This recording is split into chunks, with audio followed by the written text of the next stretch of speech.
93,000 ہمارا کڑیل جوان قیدی بنے. وہاں کے عوام کیوں آخر اس درجے آ گئے کہ اٹھا لو پاندان اپنا، میں باز آیا محبت سے. کوئی کرتوت ہمارے ہیں نا، کوئی جرائم ہمارے ہیں. حادثہ مشرقی پاکستان کا سب سے پہلا سبب اسٹیٹس کی بجائے ایک ملک مشرقی اور مغربی پاکستان بنانے کا فیصلہ. کسی حساب سے یہ ایک ملک ہے نہیں. 1,000 میل کا فاصلہ دو ملکوں کے درمیان میں سمندر ہوتا کوئی حرج نہیں. انڈونیشیا کے جزیرے ہیں، سمندر ہے بیچ میں. ہاسٹائل ٹیریٹری اور ہاسٹائل سی ہاسٹائل پیدائشی دشمن وہ درمیان میں. انسانی جذبہ بہت بڑی شے، لیکن وہ جذبہ تھا اسلام کے حوالے سے. نعرہ تھا اسلام پاکستان کا مطلب کیا؟ لا الہ الا اللہ. اس جذبے کی ہم نے قیام پاکستان کے فوراً بعد نفی کر دی، اس کا گلا گھونٹ دیا. دوسرے یہ کہ وہاں 2 ہاؤسز جو ہے تجویز کیے گئے، اور اپر ہاؤس میں ہر صوبے کو مساوی، جو بھی عام اصول ہے. مشرقی پاکستان کے لوگوں نے کہا کہ نہیں، اس طرح تم ہمیں اقلیت میں تبدیل کر رہے ہو. اپر ہاؤس میں تو پھر 5واں حصہ ہے ان کا، وہاں تو آبادی کا حساب ہے نہیں. پاکستان کی سرکاری زبان کیا ہو، اردو ٹھوسنے کی سب سے بڑی غلطی کی ہے، اور ہماری ٹاپ کی قیادت اس غلطی کی ذمہ دار ہے. اس کا مطلب یہ ہے کہ کوئی حالات کا صحیح اندازہ نہیں ہے، اس لیے کہ مسلم لیگ پارٹی تھی نہیں، وہ تو تحریک تھی. تحریک کا کام ہی یہ ہوتا کہ ایک دفعہ مقصد حاصل ہوا اس کے بعد ختم. تحریک کا تو اصول ہے یہ. کانگریس پارٹی تھی، آج تک اس کی حکومت چل رہی ہے. کوئی تھوڑا سا عرصہ آ گیا جنتا دل اور یہ اور وہ، کانگریس ہے. اکثریت کو تو آپ نے غیر مؤثر کر دیا، فوج کی حکومت ہو گئی. اور پھر جو ان کے فیکٹس اینڈ فگرز آتے تھے، ہماری کل آمدنی کا اتنا بڑا حصہ فوج پر خرچ ہوتا ہے، فوج ساری مغربی پاکستان کی ہے، تو پیراسائٹ ہیں یہ ہماری آمدنی کے اوپر. یہ کھاتے ہیں، کماتے ہم ہیں. کاش کہ صدر ایوب صاحب پاکستان کے ڈیگال بن گئے ہوتے. ڈیگال نے الجزائر میں ریفرنڈم کرایا، بھائی رہنا چاہتے ہو ہمارے ساتھ یا نہیں رہنا چاہتے جاؤ بھائی. کاش میں صرف کہہ رہا ہوں یحییٰ خان نے جب معاملہ کیا تھا، الیکشن کا اعلان کیا ہے، کاش کہ وہ مغربی پاکستان کا 1 یونٹ ختم نہ کرتا. 93,000 اس ہندو کے قیدی، اور کہاں مدھیہ پردیش سینٹرل انڈیا تک ٹرکوں کے اندر لاد کر بھیڑوں بکریوں کی طرح آپ کے فوجی لے جائے گئے ہیں. اس ہندو قوم جس پر حکومت کی. کہا اندرا گاندھی نے we have ایونجڈ our 1000 years defeat. نئے صوبے بنائیے، نئے نام رکھیے. کہیں ہندوستان میں تامل ناڈو نام سے کوئی صوبہ تھا؟ اکثریت وہاں کے صوبوں کے نام بدل چکے. آندھرا پردیش کہیں تھا دنیا میں، تامل ناڈو کہیں تھا دنیا میں، سب صوبے بدل گئے. بہرحال اگر آپ ایک ملک کی وحدت کو قائم رکھنا چاہتے ہیں تو ان چھوٹے صوبے چھوٹے، اور انہیں زیادہ سے زیادہ آٹونومی دیجیے خدا کے لیے. ورنہ یہ جو کچھ ہو رہا ہے، کچھ مفاد پرست طبقات ہیں. آپ نے 1 یونٹ بنایا، لیکن یہاں کا جو پنجابی سرمایہ دار تھا لاہور کا خاص طور پر، اس نے وہ بے ایمانی کی ہے. اس نے پنجاب کو یہاں جو ہے 1 یونٹ کا دارالخلافہ بنایا. اس سے بڑی بے ایمانی کوئی ہو سکتی؟ ہندوؤں نے امرتسر میں ایک اینٹ نہیں رکھی پاکستان بننے کے بعد، آزادی کے بعد. صوبائی دارالحکومت بنایا چندی گڑھ پہاڑوں میں جا کر. اور آپ پورے پاکستان کا ایک صوبہ بنا کر اور صدر مقام بنا رہے ہیں لاہور شریف کو. کس حساب سے صحیح ہے؟ جغرافیہ کے حساب سے صحیح نہیں، ڈیفنس کے حساب سے صحیح نہیں، لسانی اعتبار سے صحیح نہیں. آپ ملتان بناتے، ڈیرہ غازی خان بناتے، ہر اعتبار سے وہ مرکز تھا، لسانی اعتبار سے مرکز. سرائے کی زبان پر آ کر پنجابی، پوٹھوہاری، بلوچی، سندھی ساری زبانیں مکس ہوتی ہیں. اگر تو کوئی قومی سوچ ہو، پھر ڈیفنس کے اعتبار سے انڈیفینسیبل ہے یہ شہر، آپ کے ڈیفنس، سائنس آف ڈیفنس کے اعتبار سے انڈیفینسیبل ہے، اس کا کوئی بچاؤ ممکن نہیں۔ معزز حاضرین اور مہمانان گرامی، میرا یہ خیال ہے کہ اس بات پر وقت صرف کرنے کی ضرورت نہیں ہے کہ سقوط ڈھاکہ یا سقوط مشرقی پاکستان پوری دنیا کی تاریخ کے اعتبار سے بھی اہم واقعات میں سے ہے۔ خاص طور پر امت مسلمہ کو 20ویں صدی عیسوی کے نصف آخر میں اور 14ویں صدی ہجری کے ربع آخر میں جن دو عظیم ترین صدمات سے دوچار ہونا پڑا، ان میں سے ایک سقوط ڈھاکہ ہے۔ پہلا 1967 کی عرب اسرائیل جنگ، یروشلم پر یہودیوں کا قبضہ، مصر، شام، شرق اردن کی شرمناک شکست، اسرائیل کی عظیم توسیع۔ 1967 میں یہ حادثہ پیش آیا۔ امیین، اس امت کے دو حصے ہیں، امیین یعنی عرب، وآخرین اور دوسرے غیر عرب۔ ایک حصے کے لیے عظیم ترین سانحہ 1967 کی شرمناک شکست، اور آخرین میں جو عظیم ترین مملکت اسلامی قائم ہوئی تھی، اس کے لیے عظیم ترین سانحہ سقوط ڈھاکہ 1971۔ پھر اس میں بھی کوئی شک نہیں کہ جہاں تک پاکستان کی تاریخ کا تعلق ہے، ویسے تو اور بھی حوادث آئے ہیں جن سے ہمیں دوچار ہونا پڑا، لیکن سب سے بڑا حادثہ آج تک بہرحال سقوط مشرقی پاکستان ہے۔ ایسے حوادث کے بارے میں میں چاہتا ہوں کہ پہلے قرآن حکیم کتاب ہدایت، اس سے ہم کچھ بنیادی اصول سمجھ لیں۔ یہ حوادث الٹپ نہیں ہوتے، اس کائنات میں کوئی شے اذن رب کے بغیر نہیں ہے، اور اذن رب اللہ کی حکمت کے ساتھ ہے، سنت اللہ کے تابع۔ پہلی بات یہ، اللہ تعالی ہرگز ظالم نہیں ہے۔ وما انا بظلام للعبید، اتنا بڑا حادثہ، اتنی بڑی تباہی، اتنی شرمناک شکست، بہرحال اللہ کا ظلم نہیں ہے۔ 5 دفعہ قرآن مجید میں اللہ نے فرمایا ہے وَأَنَّ اللَّهَ لَيْسَ بِظَلَّامٍ لِّلْعَبِيدِ، اللہ تعالیٰ اپنے بندوں کے حق میں ہرگز ظالم نہیں۔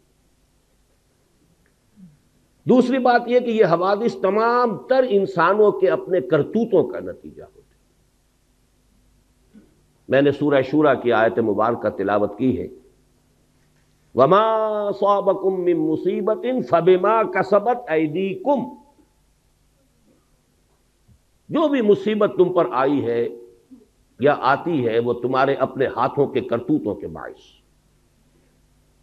وَيَعْفُو عَن كَثِيرٍ، اور اللہ ابھی بہت سی چیزوں سے تو درگزر فرماتا رہتا ہے۔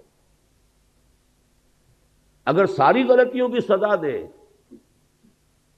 تو اس زمین پر کوئی ایک انسان بھی چلتا ہوا نظر نہ آئے۔ اللہ تو بہت درگزر کرتا ہے، بہت درگزر فرماتا ہے، یعفو عن کثیر۔ بہرحال قاعدہ کلیہ نمبر 2 یہ ہے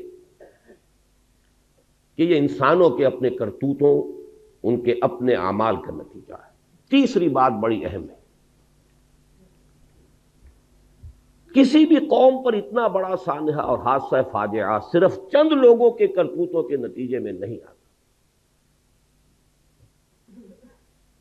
جب تک کہ قوم کا اجتماعی طور پر فساد پیدا نہ ہو چکا ہو۔ اللہ تعالیٰ کا قانون یہ ہے کہ افراد کی برکتیں تو پھیل سکتی ہیں کہ پوری قوم کے اوپر سائبان بن جائیں۔ جیسے نیکیوں کا قاعدہ ہے کہ 10 گنا سے 700 گنا تک بھی اللہ تعالیٰ اجر دے گا، لیکن گناہ کی سزا بالکل حساب کے مطابق ملتی، زیادہ نہیں ملتی۔ اجر جو ہے بغیر حساب، لیکن سزا مثل ہی، جتنا کچھ کسی نے گناہ کیا اتنی سزا۔ اسی طرح افراد کا فسق ہو، فجور ہو، معصیت ہو، خطائیں ہو، غلطیاں ہوں، جرائم ہو، اگر چند افراد کی ہوں تو اتنی بڑی قوم کو اتنی بڑی سزا نہیں دی جا سکتی۔ در حقیقت یہ معتدب تعداد میں، اور جب تک کہ اجتماعی سطح پر وہ غلطیاں نہ ہو رہی ہوں، قوم کی ایک عظیم تعداد نے اگر اس کے اندر اپنا کردار ادا نہ کیا ہو تو اتنے بڑے حوادث رونما نہیں ہو۔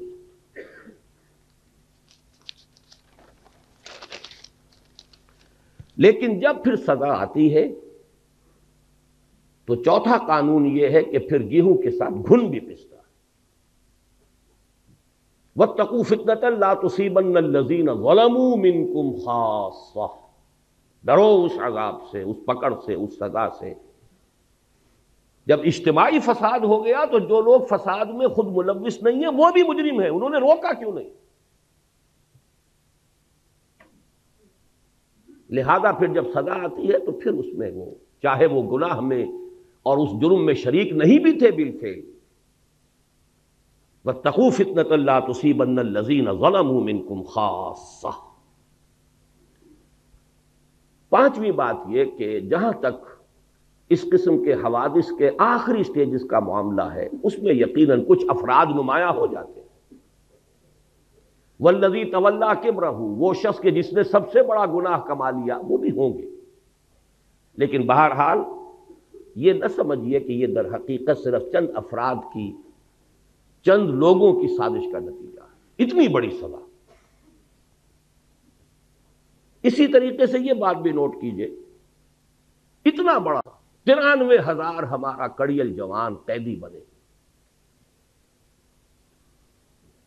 سابقہ امت مسلمہ کی تاریخ میں 587 قبل مسیح میں نیبوکڈنضر نے جو تباہی مچائی تھی یروشلم میں، 6 لاکھ کو قتل کیا اور 6 لاکھ کو قیدی بنا کر لے گیا۔ شاید تاریخ انسانی میں اتنی بڑی تعداد میں لوگوں کو قیدی بنا کر اور ایک ملک سے دوسرے ملک میں نہیں لے جایا گیا ہوگا۔ 6 لاکھ کو بھیڑوں بکریوں کی طریقے سے ہانکتا ہوا لے گیا ہے بیبیلونیا، عراق۔ لیکن میں نے ہمیشہ تجزیہ کیا ہے 6 لاکھ میں 93,000 یا 1 لاکھ جوان نہیں ہوگا، اس میں بوڑھے بھی تھے، بچے بھی تھے، عورتیں بھی تھیں۔ ہمارا 93,000 کڑیل جوان گیا ہے، سپاہی سے لے کے جرنیل تک گیا۔ اتنی بڑی شکست، اور یہ بھی نوٹ کیجئے یہ کوئی فوری بات نہیں ہوا کرتی، بات طویل ہوتا ہے۔ اللہ تعالیٰ مہلتیں دیتا ہے، اللہ تعالیٰ موقع دیتا ہے۔ یہ تو جب تک کہ پے بپے لگاتار جو غلطیاں نہ ہو رہی ہوں اور جرائم نہ کیے جا رہے ہیں اس وقت تک اتنی بڑی سزا نہیں ملتی۔ اللہ تعالیٰ کے عدل سے، اللہ کے فضل و کرم سے، اللہ کے رحم سے، اللہ کی شان غفاری سے یہ بالکل بڑی ہے۔ جو حوادث اس وقت پیش آئے ہیں جن کو کہ ہماری طب کی اصطلاح میں، میڈیکل ٹرمینالوجی میں ایکسائٹنگ کازز کہا جاتا ہے، اس کا کوئی تذکرہ آپ جنرل انصاری صاحب سے سن چکے۔ حمود الرحمان کمیشن جو کہ جس کی رپورٹ منظر عام پر نہیں آئی، اس میں بھی اسی قسم کے حالات ہی سے ظاہر بات ہے کہ گفتگو ہو سکتی ہے۔ میں نے جو قرآن مجید کے ان موضوعات سے متعلق اللہ تعالیٰ کی جو سنتیں ہیں، لن تجد لسنت اللہ تبدیلا، جو آپ کے سامنے رکھی ہیں، ان کے پیش نظر میں ذرا ایک طویل اور گہرا تجزیہ آپ کے سامنے رکھنا چاہتا ہوں۔ یہ ہماری قومی غلطیاں ہیں، ہماری اجتماعی غلطیاں۔ بڑی پیاری بات کہی ہے جنرل صاحب نے کہ ہمیں یہ اب بھی ہمارے صحافی دھوکہ دیتے ہیں کہ وہاں تو محبت ہی کے زمزمے بہ رہے ہیں، وہاں جو نفرت پیدا ہو چکی تھی، اتنا عظیم انقلاب جو آ چکا تھا، اس کی صحیح خبر یہاں دی نہیں گئی۔ گئے اور جا کر چند دعوتیں کھائیں اور چند لوگوں سے ملے اور محبت کے زمزمے یہاں کے سنا دیے، اللہ اللہ خیر صلی اللہ۔ نفرت کی یہ انتہا، رونگٹے کانپ اٹھ کھڑے ہو رہے ہیں، آدمی کا دل لرز جاتا ہے۔ اور اتنا بڑا انقلاب، سن 46 میں 95% سیٹیں مسلم لیگ لے رہی ہے، اور کل 8 برس سن 54 کے الیکشن میں 300 میں سے 10 سیٹیں 290 گئی. کچھ تو ہوا ہے، کوئی قیامت تو بپا ہوئی ہے. یہ انقلاب عظیم کہاں سے آ گیا؟ جس شہر میں مسلم لیگ کی تاسیس ہوئی 1906 میں، کتنا بڑا پروونس یونائٹڈ بنگال، اور طویل ترین عرصے تک مسلم لیگ کی منسٹری رہی. وہاں کے عوام کیوں آخر اس درجے آ گئے کہ اٹھا لو پاندان اپنا، میں باز آیا محبت سے؟ کوئی کرتوت ہمارے ہیں نا، کوئی جرائم ہمارے ہیں. اگر ان کو نہیں سمجھیں گے تو آئندہ بھی تاریخ اپنے آپ کو دہرائے گی. اسی لیے میں نے آیت سنائی ہے آپ کو. خصوصی میں نے ریکویسٹ کی تھی کہ یہ سورہ بنی اسرائیل کا پہلا رکوع یہاں پڑھا جائے، لیکن کریں کیا، زبان یار من ترکی ومن ترکی نمی دانم. آپ کو کیا پتا کہ کیا پڑھا گیا اور کیا آپ نے سنا. عسیٰ ربکم ان یرحمکم وان عدتم عدنا. تمہارا رب تم پر رحم کرنے کے لیے تیار ہے، لیکن اگر تم نے پھر وہی روش اختیار کی، ہم پھر وہی کچھ کریں گے. یہ قانون ہے اللہ کا. عسیٰ ربکم ان یرحمکم. اپنے لچھن درست کرو، اپنے اعمال صحیح کرو تو ہم رحم کریں گے. عسیٰ ربکم ان یرحمکم وان عدتم عدنا. پھر اعادہ کرو گے، پھر وہی کچھ کرو گے، ہم بھی وہی کچھ کریں گے جو ہم نے پہلے کیا. وہی سزائیں ملیں گی، اس سے بڑے پیمانے پر ملیں گی. اور یہ تو دنیا کی سزا ہے. وَجَعَلْنَا جَهَنَّمَ لِلْكَافِرِينَ حَصِيرًا. ابھی تو آخرت میں جہنم ہم نے تیار کی ہے ایسے ناہنجاروں کے لیے. بہرحال اب ذرا حوصلہ کیجئے کچھ غلطیوں کے اوپر گفتگو کو سننے کے لیے. اس میں ہماری قیادت عظمیٰ پر بھی تنقید آئے گی. ہماری قیادت عظمیٰ کوئی معصومین پر مشتمل نہیں تھی، اور آج جبکہ 50 برس ہونے کو آ رہے ہیں، اب ہمیں اتنا بالغ ہونا چاہیے کہ ہم ان کی خطاؤں پر بھی نگاہ ڈال سکیں، سمجھ سکیں. معصومیت خاصہ نبوت ہے، نبوت ختم، معصومیت ختم. حادثہ مشرقی پاکستان کا سب سے پہلا سبب، اس کی غلطی کی بنیاد 1946 میں ڈالی گئی، جب 1940 کے ریزولوشن میں ترمیم کر کے اسٹیٹس کی بجائے اسٹیٹ، ایک ملک مشرقی اور مغربی پاکستان بنانے کا فیصلہ ہوا. کسی حساب سے یہ ایک ملک ہے نہیں. 1000 میل کا فاصلہ دو ملکوں کے درمیان میں سمندر ہوتا کوئی حرج نہیں. انڈونیشیا کے جزیرے ہیں، سمندر ہے بیچ میں. ہاسٹائل ٹیریٹری، اور ہاسٹائل سی ہاسٹائل، پیدائشی دشمن وہ درمیان میں. لیکن ہے کیا اصل مسئلہ؟ کیا اتنی بڑی خطا کیسے ہوگی؟ اصل بات سمجھیے، مسلم لیگ کبھی بھی کوئی منظم جماعت نہیں تھی، یہ صرف ایک تحریک تھی. اور تحریک میں جذبات کا غلبہ ہوتا ہے، ہوش پر جوش غالب ہوتا ہے. عوامی تحریک کے لیے دو چیزیں چاہیے. کوئی عوامی احساس، وہ احساس تھا مسلمانان ہند میں کہ ہندو ہمارے ساتھ انصاف نہیں کرے گا، ایکسپلائٹ کرے گا، دبائے گا، انتقام لے گا 800 برس یا 1000 برس کی غلامی کا. کوئی زبردست لیڈر جو اس احساس کو سامنے لائے، اجاگر کرے، تحریک چل جاتی. قائد اعظم یقیناً بہت بڑے لیڈر تھے، اس میں کوئی شک نہیں. سن 37 کے بعد سے چارج لیا ہے، اسے تحریک بنا دیا. اس سے پہلے وہ سروں کی اور نوابوں کی اور جاگیرداروں کی صرف ایک بیٹھک کہہ لیجئے، اس سے زیادہ اس کی حقیقت نہیں تھی.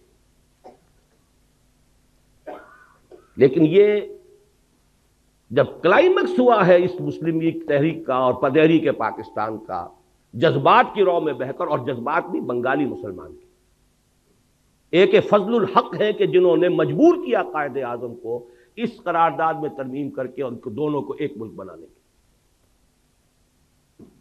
اس زمانے میں مجھے یاد آ رہا ہے قائد اعظم کا ایک جملہ، The British press has talked about some geographical difficulties in the way of Pakistan. May I ask them by what rule of geography are they here? برطانوی پریس نے پاکستان کی اسکیم کے بارے میں کچھ جغرافیائی مشکلات کا تذکرہ کیا ہے.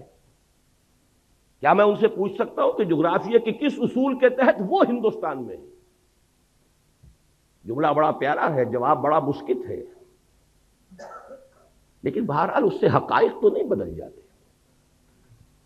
اگر یہ دو ملک بنتے، نوٹ کر لیجئے، ان دونوں کی ضرورت ہوتی کہ ایک دوسرے سے تعاون کریں. ہندو کا ذہن، ہندو کی ذہنیت بدلنے والی نہیں تھی. دونوں کو ہندو یا یوں کہیے بھارت کہیے، بھارت کے دست برد سے اپنے آپ کو بچانے کے لیے دوسرے کے تعاون کی ضرورت ہوتی. اگر علیحدہ علیحدہ ہوتے تعاون ہوتا، یکجا ہو گئے تو شکایتیں سامنے آئیں. اور فرض کیجئے تعاون آگے بڑھتا، کانفیڈریشن بن سکتی تھی. اور کانفیڈریشن ایسی شے ہے کہ جس کو جس وقت چاہیں آپ ختم بھی کر سکتے ہیں. آپ کو یاد ہوگا شاید مرحوم یونائٹڈ عرب ریپبلک مصر اور شام کا کانفیڈریشن ہوا تھا نا، کتنی آسانی سے ہوا، کتنی آسانی سے کھل گیا وہ. بہرحال میرے نزدیک پہلی غلطی جو ہوئی ہے ہم سے وہ یہ ہے کہ ہم نے جغرافیے کی اس درجے نفی کی، جغرافیائی حقائق کو بالکل نظر انداز کیا. دوسری غلطی، اور یہ ہے اصل، میں یہ مانتا ہوں انسانی جذبہ جغرافیے کو شکست دے دیتا، اور دیا اس نے. آخر جب یہ دونوں خطے ایک ملک بنے تو شکست دی کہ نہیں دی؟ انسان اشرف المخلوقات ہے، اس میں بڑی قوتیں اللہ نے رکھی ہیں، اس کے لیے پوری کائنات مسخر کی ہے، اس کے سامنے سارے فرشتوں کو جھکا دیا گیا تھا. انسانی جذبہ بہت بڑی شے، لیکن وہ جذبہ تھا اسلام کے حوالے سے، نعرہ تھا اسلام، پاکستان کا مطلب کیا؟ لا الہ الا اللہ. اس جذبے کی ہم نے قیام پاکستان کے فوراً بعد نفی کر دی، اس کا گلا گھونٹ دیا. اے باد صبا ای ہما آوردہ تست. ہونا یہ چاہیے تھا کہ فوری اعلان ہوتا کہ یہاں پر یہ اسلامی ریاست ہوگی، یہاں نظام خلافت ہوگا. اور اس سے بھی آگے بڑھ کر یہ تو پین اسلامزم کی طرف پہلا قدم ہے. آپ کو یاد ہوگا گاندھی نے بڑے ممیاتے ہوئے ایک دفعہ قائد اعظم سے بات کی تھی، آپ کے پاکستان کا مطلب پین اسلام تو نہیں؟ کانپتا تھا ہندو پین اسلام کے تصور سے کہ یہ تو پہلا قدم ہے، عالم اسلام کہاں سے کہاں جائے گا. یہ ہم نے دونوں کی نفی کر دی. چاہے مسلم لیگ کی قیادت، دیکھیے نیتوں کا حال اللہ جانتا ہے، ہم نہیں جانتے. ہو سکتا ہے کہ مسلم لیگ کی قیادت اپنے ذہن میں، اپنے دل میں خالص اسلامی نظریات رکھتی ہو، اور یہ صرف مصلحت وقت کا تقاضا سمجھاؤ کہ اس وقت پوری دنیا میں پوری دنیا کو دشمن نہ بنا دیا جائے. بہرحال ہم نے چاہے مصلحتاً کیا ہے، چاہے یہ کہ ہمارا نظریہ ہی یہ تھا، واللہ عالم، کیا یہ ہے کہ ہم نے دنیا کے سامنے پاکستان کو انٹروڈیوس کرایا ہے ایک سیکولر جدید مغربی ریاست کی حیثیت. چنانچہ اس کا پہلا وزیر قانون ایک ہندو اور پہلا وزیر خارجہ ایک قادیانی. اصل بات یہ ہے، 100 غلطیوں کی ایک غلطی ہے. آخر لوگ پاگل تو نہیں ہیں، کودن تو نہیں ہیں، احمق تو نہیں ہیں، ہر چیز کا ایک نتیجہ نکلتا ہے. اگر وہ پاکستان کا مطلب کیا لا الہ الا اللہ، اس نے پورے ہندوستان کے مسلمانوں کو گیلوینائز کر دیا تھا، آگ بھر دی تھی، تو بہرحال ان چیزوں سے اوس بھی پڑی ہے، جذبات ٹھنڈے پڑے، جوش و خروش ختم، اسٹیم آؤٹ. پاکستان کی ہم نے اس پوری تحریک کی نفی کی. میں پھر کہہ رہا ہوں، نیت کا معاملہ اللہ جانتا ہے، مصلحت کے تحت بھی ہو سکتا ہے، لیکن اس مصلحت کا نتیجہ بہت ہمارے حق میں خطرناک اور خوفناک نکلا۔ وہ جملہ قائد اعظم کا very soon Muslims will cease to be Muslims and Hindus will cease to be Hindus. Not in the religious sense, because religion is the private affair of the individuals, but in the political sense. پوری تحریک پاکستان کی نفی ہے۔ اگر یہ secularism نہیں ہے تو سیکولرزم اور کس بلا کا نام ہے؟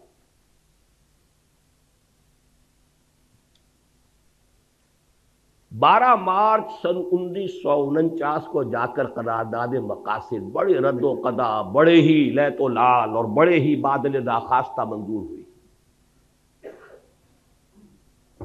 لیکن اس سے پہلے بہت سی اوس پڑ چکی تھی، جذبات ٹھنڈے پڑ چکے تھے۔ جس طور سے پاس ہوئی ہے وہ بھی لوگوں کو معلوم تھا کہ یہ ان کہنی کہی گئی ہے۔ یہ پتہ نہیں معلوم ہے آپ کو کہ نہیں، ہندوؤں میں یو پی کے کچھ علاقوں میں جہاں مسلم تہذیب کا غلبہ تھا، وہاں ہندوؤں میں ایک رواج تھا کہ جب کسی کی جان نہیں نکل رہی ہوتی تھی، نزع کا عالم بہت طول کھینچ جاتا تھا، تو وہ کہتے تھے کہہ دے بھائی ان کہنی کہہ دے تاکہ تیری جان نکل جائے، تو وہ لا الہ الا اللہ کہہ دیتا تھا، جان نکل جاتی تھی۔ یہ ان کہنی تھی۔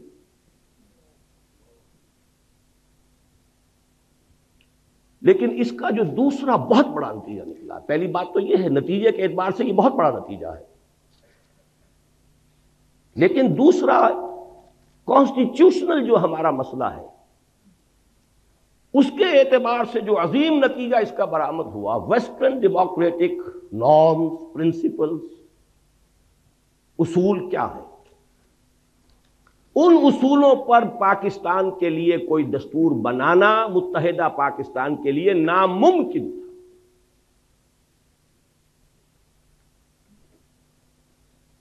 کیونکہ اس کا اصول ہے ون مین ون ووٹ۔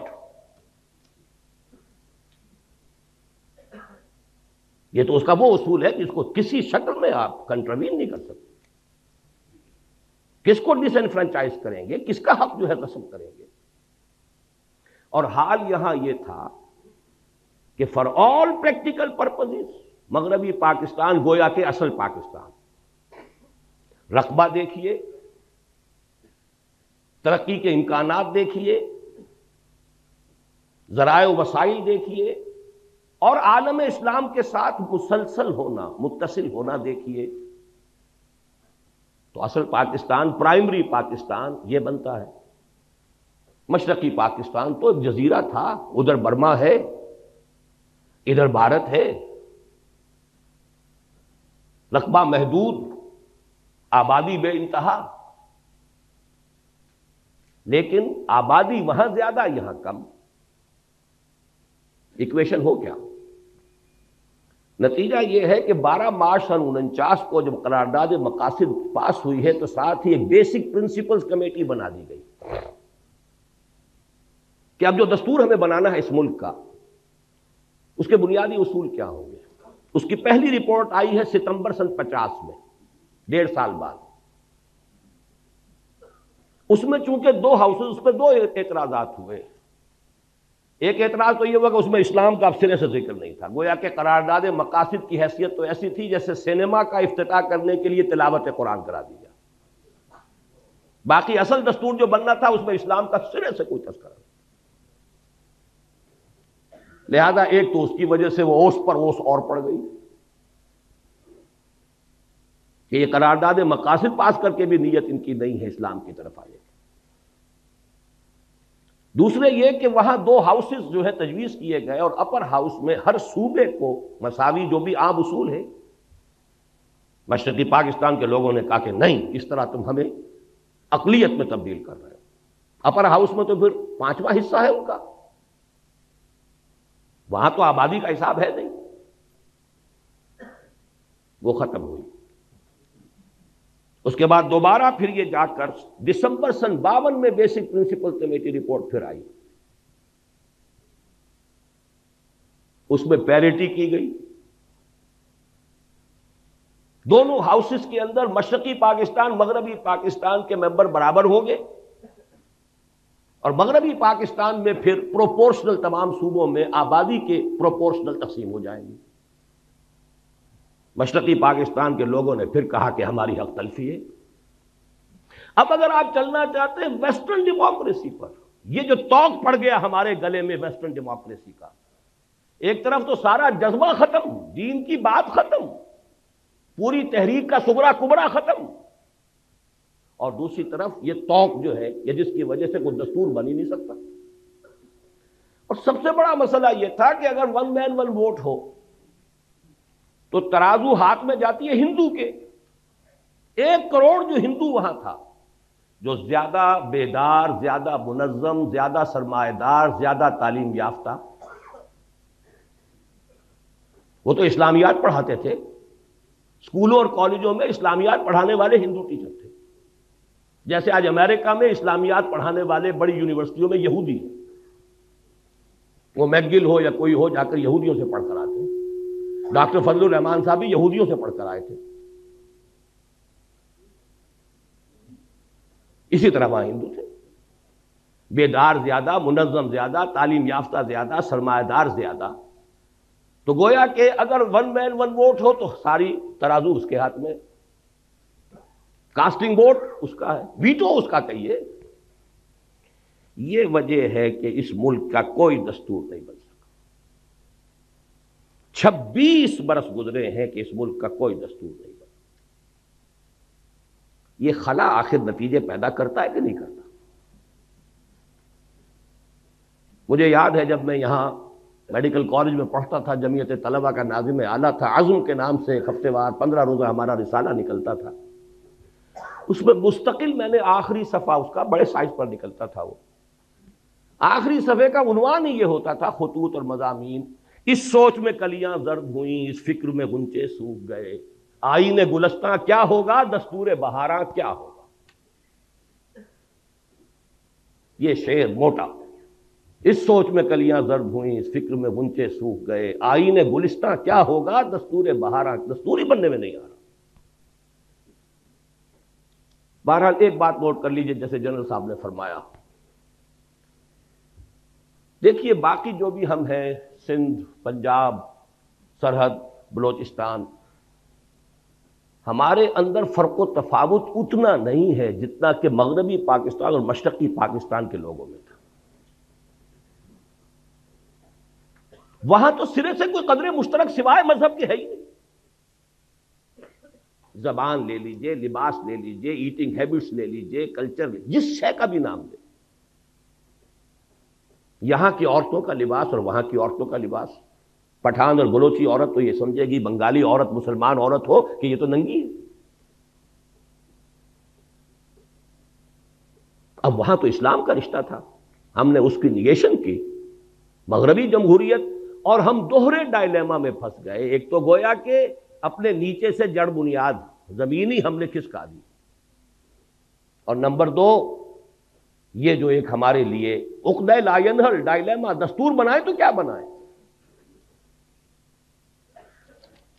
تیسری غلطی، بہت بڑی غلطی، اور یہ اصل میں اس دوسری غلطی میں جو دینی معاملہ تھا اس کا تتمہ ہے، لینگویج پرابلم۔ تحریک مسلم لیگ کے دوران تو اصل میں اردو گویا کہ پاکستان کی زبان اور مسلم لیگ کی زبان، وہ تو اقبال کے جو ظریفانہ کلام ہے بانگ درا میں، اس میں ہے نا، اے شیخ و برہمن سنتے ہو کیا اہل بصیرت کہتے ہیں، گردوں نے کتنی بلندی سے ان قوموں کو دو پٹکا ہے، یا باہم پیار کے جلسے تھے دستور و محبت قائم تھا، یا بحث میں اردو ہندی ہے، یا قربانی یا جھٹکا ہے۔ سکھ کے ساتھ جھگڑا قربانی اور جھٹکے کا تھا، ہندو کے ساتھ ہندی اور اردو کا تھا۔ پاکستان بننے کے بعد معلوم ہوا کہ وہ تحریک کے دور کا جذباتی معاملہ، اس کی فضا اور ہوتی ہے، حقائق کچھ اور ہوتے ہیں۔ پاکستان کی سرکاری زبان کیا ہو، اردو ٹھوسنے کی سب سے بڑی غلطی کی ہے، اور ہماری ٹاپ کی قیادت اس غلطی کی ذمہ دار ہے۔ اس کا مطلب یہ ہے کہ کوئی حالات کا صحیح اندازہ نہیں تھا۔ یہی وجہ ہے قائد اعظم کی عین زندگی کے اندر مشرقی پاکستان میں فساد ہوا ہے، بغاوت ہوئی ہے، قائد اعظم کو شدید علیل ہونے کے باوجود جانا پڑا ہے، لیکن اس سے بھی کوئی نتیجہ نہیں نکلا۔ بنگلہ بھاشا، اردو کو امپوز کرنے کا رد عمل، اور اس پاکستان میں بھی سندھی زبان کسی صورت میں اردو کی سپریمیسی گوارا کرنے کو تیار نہیں۔ اچھی طرح سمجھ لیجئے، حقائق سے کبھی بھی آنکھیں چرانا نہیں چاہیے، حقائق کو دیکھنا چاہیے۔ پشتو مان لے گی، بلوچی مان لے گی، پنجابی مانے ہوئے ہی ہے، بلکہ پنجاب کی زبان ہی اردو ہے، یہاں کے کلچرڈ لوگوں کی زبان ہے ہی اردو، لیکن یہ کہ سندھی کبھی تیار نہیں ہے۔ ان کا دعویٰ بھی ہے، بہت قوی ہے، ہماری زبان قدیم ہے، یہ کل کی چھوکری ہے، 300-400 برس سے زیادہ اس کی تاریخ نہیں اردو کی۔ سب سے پہلی تفسیر قرآن مجید کی جو غیر عربی زبان میں لکھی گئی وہ سندھی میں لکھی گئی۔ بہرحال تھے اس ملک کے کچھ ویل وشرز، سر آغا خان نے کہا تھا، اور زاہد حسین مرحوم، the first governor of the state bank of Pakistan, کہ عربی زبان کا اعلان کرو، اور زیادہ سے زیادہ عربی کی تعلیم کمپلسری کر دی جاتی تو میکسیمم 20 برس میں اگر انگریزی یہاں اتنی ہم نے سیکھ لی کہ انگریزوں کو پڑھا دیں تو کیا عربی نہیں سیکھ سکتے تھے؟ وہ تو بالکل الٹی زبان، وہ بائیں طرف سے لکھنے والی لیفٹسٹ زبان، ہماری زبان رائٹسٹ زبان، ہماری الف با تا عربی کی، فارسی کی، سب کی ایک، اردو کی بھی وہی ہے، پنجابی بھی اسی میں لکھی جائے، وہی الفابیٹس ہے۔ ہمارے لیے عربی سیکھنا کیا مشکل؟ ہمارے دین کی زبان، قرآن کی زبان، رسول کی زبان صلی اللہ علیہ وسلم۔ لیکن یہ کہ وہ دین کا، اول تو چونکہ اس کا رشتہ بھی دین سے جڑتا تھا اور دین ہی سے تو فرار ہو رہا تھا، دین کو تو صرف انفرادی معاملہ بنانا پیش نظر تھا، دین کو اجتماعی معاملہ بنانا پیش نظر تھا ہی نہیں، تو عربی زبان کیسے مان لیں؟ میں نے دیکھا ہے، جب میں نے چند سال پہلے اندرون سندھ کا دورہ کیا، مجھے کتاب ایک دی گئی تھی جو اسی زمانے میں سندھی ایک اسکالر کی شائع کردہ تھی کہ عربی کو بناؤ، عربی کو ہم لینے کے لیے تیار ہیں۔ بہرحال عربی ہوتی تو پنجابی بھی پڑھتا، اردو والا بھی پڑھتا، سندھی بھی پڑھتا، سب کو نئی زبان سیکھنی پڑتی نا۔ یہ تو نہیں تھا کہ اردو سپیکنگ جو ہے اسے تو گویا کہ بہت ہی ایک ترجیح حاصل ہو گئی، اس کی مادری زبان میں پڑھایا جا رہا ہے، وہ تو آگے جائے گا ہی، اس کے نمبر زیادہ آئیں گے ہی، اس کی ڈویژن بہتر ہوگی، اس لیے سندھی اڑ گیا، یہ ہینڈی کیپ رہ جائے گا میرا بچہ، اور سب سے پہلے بنگالی کھڑا ہو گیا۔ آپ کے شاید معلوم نہ ہو، ڈھاکہ یونیورسٹی میں مولانا سید سلیمان ندوی رحمۃ اللہ علیہ کے ساتھ انتہائی توہین آمیز سلوک کیا گیا۔ انہوں نے صرف ایک بات کہہ دی تھی، وہاں علمی انداز میں، اسکالر تھے، ہسٹورین تھے، کہ 200 سال قبل، اب یہ جمع کر لیجئے مزید 50 سال جو بیت گئے تو 250 سال اب کے حساب سے ہوں گے، 200 سال قبل بنگلہ زبان بھی اسی الف باتا میں لکھی جاتی تھی، اسکرپٹ یہی تھا۔ یہ تو بعد میں جب اس کو اسکرپٹ بدل دیا گیا ہے تو یہ زبان علیحدہ ہو گئی، ہم پڑھ ہی نہیں سکتے اسے، ورنہ بنگلہ بھاشا بھی الف باتا کے حوالے سے لکھی جائے تو اس کا بھی 75% ہمارے لیے قابل فہم ہے، وہ اجنبیت رہے نا، وہ دوری رہے نا، لیکن انہیں مجبور کیا گیا اپنے الفاظ واپس وہ تب نکلنے دیا گیا تحریری۔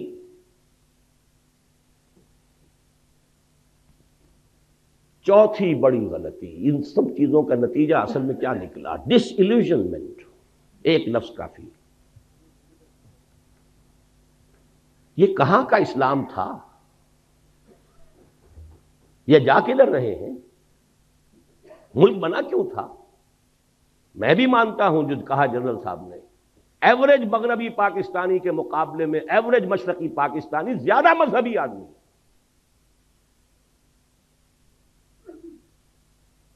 جو آپ کے ہاں تبلیغی جماعت کا یہاں اجتماع اگر ہوتا ہے میکسیمم 8 لاکھ، وہاں 25 لاکھ کا ہوتا ہے۔ یہی تو وجہ تھی نا کہ مسلم لیگ وہاں بنی، یہی تو وجہ تھی کہ یونائٹڈ بنگال میں کتنے عرصے خواجہ ناظم الدین وزیر اعلیٰ رہے، یہاں تو آپ کے یہاں یونینسٹ جو تھی گورنمنٹ تھی آخری وقت تک، مسلم لیگ کی حکومت یہاں ایک دن کے لیے نہیں بنی، سرحد میں جو ہے آخری وقت تک کانگریس کی حکومت تھی۔ لے دے کے اگر کوئی تھا تو اس پاکستان میں صرف سندھ تھا کہ جہاں مسلم لیگ کی منسٹری تھی، اور وہ بھی کہہ رہا ہے اب اٹھا لو پاندان اپنا۔ یہی دو صوبے تھے، مسلم لیگی صوبے تو یہی تھے، پاکستانی صوبے تو یہی تھے۔ پنجاب میں تو آخری وقت یونینسٹ گورنمنٹ تھی۔ یہ ڈس ایلیوژنمنٹ تھا کیا؟ یہ خواب تھا جو کچھ کے دیکھا، جو سنا افسانہ تھا، جذبات پر اوس پڑ گئی۔ باقی چھوٹے چھوٹے فیکٹر اور بہت ہیں۔ ہمارے جو آفیسرز گئے، C S P officers, colonial role کا جو تذکرہ کیا ہے جنرل صاحب نے، ان کا جو ایٹیچیوڈ تھا، اللہ ماشاءاللہ مختلف قسم کے لوگ بھی تھے، لیکن معدود چند، اشاد کل معدوم، اکثر و بیشتر جو ہے نفرت کے ساتھ انہیں دیکھتے تھے۔ یہی معاملہ سندھ میں ہوا ہے، اس کا رد عمل ہوا ہے۔ بہرحال اس کے اوپر جلتی پر جس کو کہتے ہیں تیل، وہ مارشل لا۔ مارشل لا کا مطلب فوج کی حکومت۔ فوج صرف مغربی پاکستان کی ہے، مشرقی پاکستان کا اس میں کوئی حصہ نہیں۔ گویا کہ مغربی پاکستان اب حاکم ہو گیا مشرقی پاکستان پر، اور مغربی پاکستان تو وہ کہتے ہیں تو پنجابی فوج کہتے تھے۔ ہم نے پنجابیوں کا غلام بننے کے لیے یہ پاکستان نہیں بنایا تھا۔ دلیل قوی تھی، کوئی آج رد کر دے اسے۔ ان کے فیکٹس اینڈ فگرز تھے، آخر دشمن تو بیٹھا ہوا تھا، 1 کروڑ ہندو بیٹھا ہوا تھا، انہیں تو سیبوٹاج کرنا ہی کرنا تھا، لیکن ان کے ہاتھ میں ہتھیار تو ہم نے دیے ہیں نا۔ وہ ہندو وہاں تھا، اس کے باوجود پاکستان بنا، despite of them, in spite of them Pakistan بنا۔ لیکن جب آپ نے اپنی منزلی بدل لی، اپنا قبلہ کعبہ تبدیل کر دیا، آپ نے اسلام کے بجائے مغرب کی سیکولر جمہوریت کو اپنا اصل اصول قرار دیا، تو ظاہر بات ہے نفی ہو گئی۔ اور اس پر جلتی پر تیل کا کام، فوج کی حکومت۔ فوج کی حکومت بھی کیوں آئی سمجھ لیجیے، یہ بھی کوئی اللہ تعالیٰ کی طرف سے عذاب تو نہیں تھا، اس لیے کہ مسلم لیگ پارٹی تھی نہیں، وہ تو تحریک تھی۔ تحریک کا کام ہی یہ ہوتا کہ ایک دفعہ مقصد حاصل ہوا، اس کے بعد ختم۔ تحریک کا تو اصول ہے یہ۔ کانگریس پارٹی تھی، آج تک اس کی حکومت چل رہی ہے وہاں۔ کوئی تھوڑا سا عرصہ آ گیا جنتا دل اور یہ اور وہ، کانگریس ہے، کم سے کم 40 برس تک تو اس کی حکومت چلتی رہی۔ پارٹی تھی، کارڈرز تھے، ڈسپلن تھا، کانسٹیٹیوشن تھا۔ مسلم لیگ تحریک تھی صرف، اور یہ اس میں کوئی بات نہیں ہے، اس لیے کہ حالات کا کچھ تقاضا ایسا تھا، صورتحال جو ہے وہ اتنی فرصت تھی نہیں کہ اس کی ایک تنظیم کا استحکام کا معاملہ کیا جا سکتا۔ لیکن دی فیکٹ ریمینز، حقیقت کو تو بہرحال ماننا پڑے گا کہ مسلم لیگ ایک پارٹی تھی نہیں۔ قائد اعظم کہتے تھے میری جیب میں کھوٹے سکے، سیدھی سیدھی بات۔ اب اس سے بڑی گواہی اور کس کی درکار ہے؟ لہذا پاکستان بنا، مسلم لیگ تحلیل، تھوڑا عرصہ سول بیوروکریسی نے عیش کیا، اس کے بعد آرمی نے سنبھال لیا سیدھا سیدھا۔ لیکن نتیجہ کیا ہوا؟ ڈس انفرانچائز۔ آپ کا جو جنرل صاحب فرما رہے تھے کہ اکثریت کیوں علیحدہ، اکثریت تو علیحدہ ہو ہی جائے، اکثریت کو تو آپ نے غیر مؤثر کر دیا، فوج کی حکومت ہو گئی۔ اور پھر جو ان کے فیکٹس اینڈ فگرز آتے تھے، ہماری کل آمدنی کا اتنا بڑا حصہ فوج پر خرچ ہوتا ہے، فوج ساری مغربی پاکستان کی ہے، تو پیراسائٹ ہیں یہ ہماری آمدنی کے اوپر، یہ کھاتے ہیں کماتے ہم ہیں۔ اس سے جو آگ لگی ہے اس کا نتیجہ ہے یہ کہ وہ جگتو فرنٹ جو ہے اس نے وہ شکست دی ہے عبرتناک۔ سن 54 میں 300 میں سے 10 سیٹیں مسلم لیگ، 8 برس میں انقلاب عظیم۔ کہاں سن 46 کے اعداد و شمار ابھی آپ جنرل صاحب سے سن چکے ہیں، 46 اور 54 میں کل 8 برس، اور انقلاب عظیم جو ہے وہ پیدا ہو گیا۔ 5ویں غلطی رہی صحیح، جس کو کہتے ہیں آخری کیل ٹھوک دی آپ نے، دارالخلافہ کراچی سے اسلام آباد۔ یہ کاسموپولیٹن سٹی تھا، ساحلی تھا، مشرقی پاکستان کے ساتھ اس کے روابط سمندری اور بحری بھی تھے، وہ سستے تھے۔ ہوائی سفر تو اس وقت تک جو ہے وہ تو بہت ہی کاسٹلی، بہت صرف سرمایہ داروں کی شے تھی۔ آپ نے وہاں سے کیپٹل منتقل کیا، اور بہت سے بڑے مخلص مشرقی پاکستانیوں نے کہہ دیا تھا دس از دی بگننگ. پاکستان کے خاتمے کا یہ نقطۂ آغاز ہے. بہرحال نتیجہ یہ نکلا کہ میں بعد آیا محبت سے اٹھا لو پاندان اپنا. اور یہ جان لیجئے کہ جذبات کا معاملہ جو ہوتا ہے، جیسے رود کو ہی کہتے ہیں ضلع ڈیرہ غازی خان میں اور سندھ کے علاقے میں، پہاڑی علاقے میں سیلاب آتا ہے تو ایک دم نالا بڑی تیزی سے آتا ہے، لیکن تیزی سے ختم بھی ہو گیا، ادھر آیا ادھر گیا. تو جذبات کی بات یہی ہوتی ہے، اٹھی ہے یہ آندھی اتر جائے گی. اسی لیے وہ جذباتی بات تھی، اور جذباتی بات جو ہے جس تیزی کے ساتھ اٹھی تھی اسی تیزی سے بہہ گئی. لیکن آخری اور ہماری ہمالیہ جیسی غلطی کیا ہے، اب اس کو سمجھیے. باقی ساری غلطیاں جو ہیں ان کے اوپر جو مہر تصدیق آخری ثبت ہوئی ہے. یہ معلوم ہو چکا تھا سن 54 میں کہ مشرقی پاکستان کی فضا بدل چکی ہے. حقائق کو تسلیم نہ کرنا، اممیچورٹی، سیاسی قیادت کا خلا، مسئلے کی حقیقت کو سمجھ کر اس کا حل کرنا، اس کی بجائے طاقت کا استعمال، یہ ہے آخری غلطی جس نے سارے معاملے کو جو ہے اپنے آخری منطقی انداز تک پہنچا دیا. تفاصیل آپ سن چکے ہیں. میں تو اس میں صرف 4 کاش آپ کے سامنے رکھ رہا ہوں.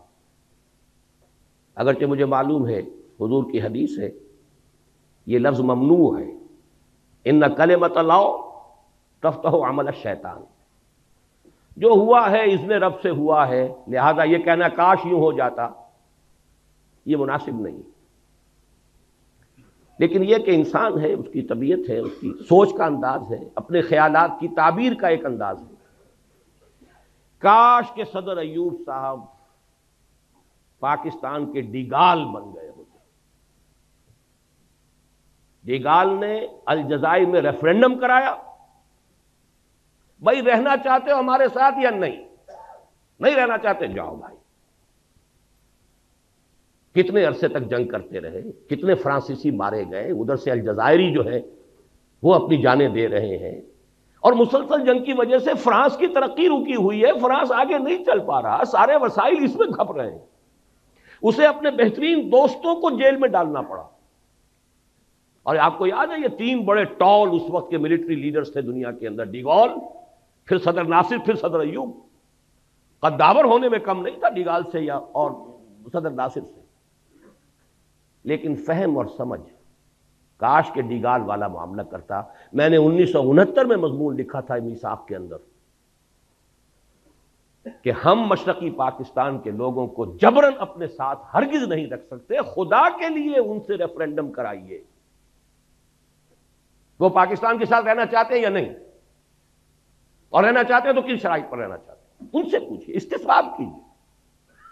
جبر اگر کریں گے تو اس کے نہایت خطرناک نتائج نکلیں گے. یہ جون جولائی 1969 کا میرا پرچہ میثاق کا ہے. کوئی طاقت مشرقی پاکستان کو زبردستی اور جبر کے ساتھ پاکستان کے ساتھ نہیں رکھ سکتی، مغربی پاکستان کے ساتھ. میں تو سیاسی آدمی نہیں ہوں، میری تو کہیں آمد و رفت کا بھی معاملہ نہیں تھا. میں تو صرف تعلیم و تعلم قرآن میں لگا ہوا تھا. سن 65 کے بعد سے جب لاہور دوبارہ آیا ہوں، میرا تو کام ہی ایک تھا، درس قرآن.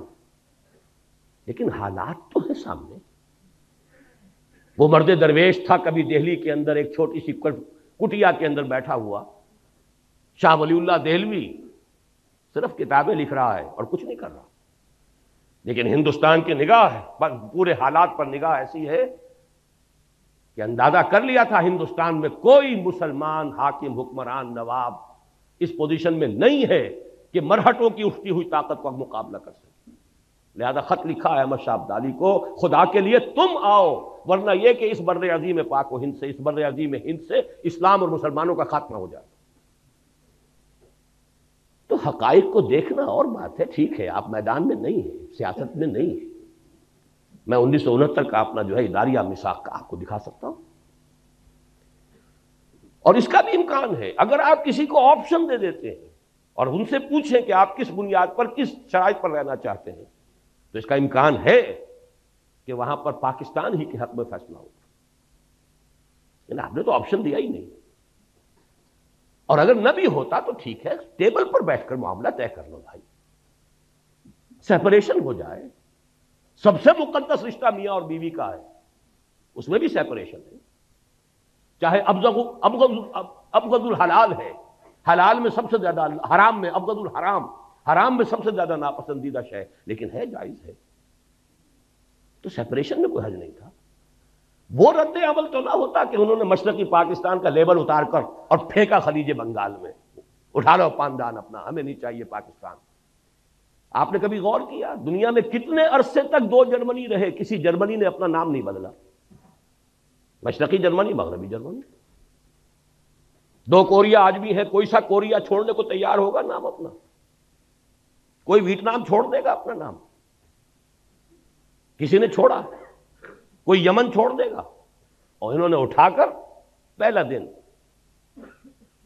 بلکہ یہاں تک کہا تھا ڈاکٹر کمال حسین جو پہلا ان کا وزیر خارجہ بنا تھا، میرے سینے کے اوپر لکھے ہوئے الفاظ ہیں، اس کا سٹیٹمنٹ تھا we won't like to be called a Muslim country.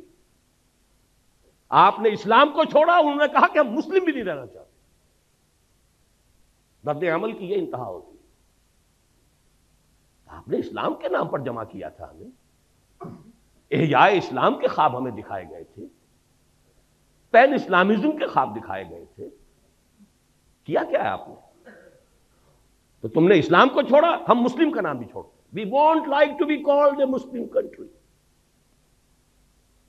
ذرا رد عمل جو بھی ہوتا ہے کسی کے اندر، اس کی انتہا دیکھیے.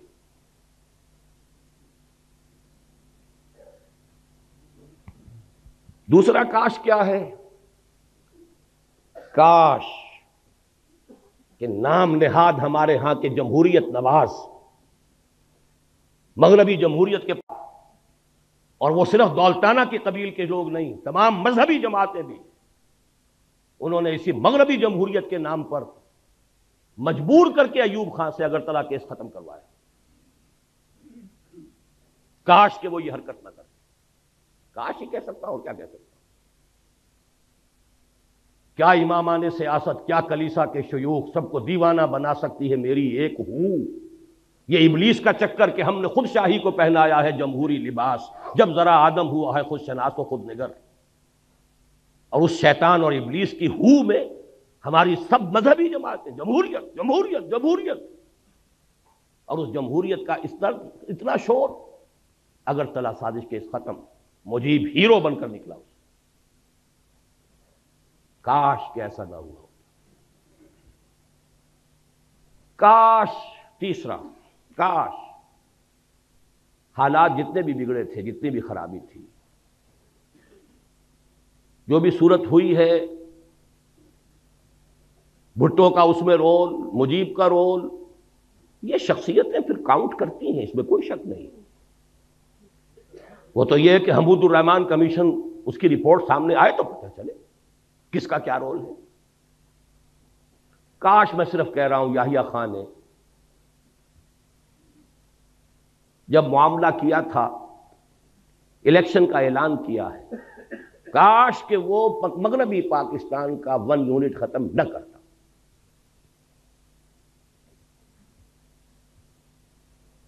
اس کا نتیجہ کیا نکل سکتا تھا؟ پازیٹو.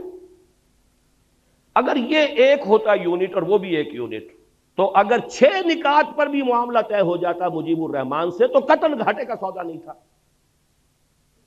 گویا کہ کانفیڈریشن ہو جاتی.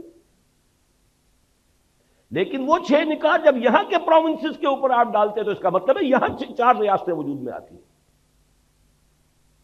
ڈائلیما یہ بنتا جب یہ بھی 4 صوبے، ایک صوبہ، وہ 6 نکات پر ہر صوبے کا معاملہ کریں گے تو 4 ریاستیں یہاں وجود میں آ گئی،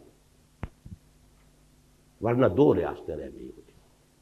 اب جیسا کہ میں نے عرض کیا ہے کہ یہ سب کاش ہے، لیکن جب ہم نے کسی معاملے کے اندر بھی کہیں بھی سمجھداری کا ثبوت نہیں دیا، غلطی پر غلطی ہے، تو پھر شامت اعمال ما صورت نادر گرفت. اب وہ صورت نادر میں بھٹو کو شمار کر لیں، مجیب کو شمار کر لیں، ہے ہماری شامت اعمال.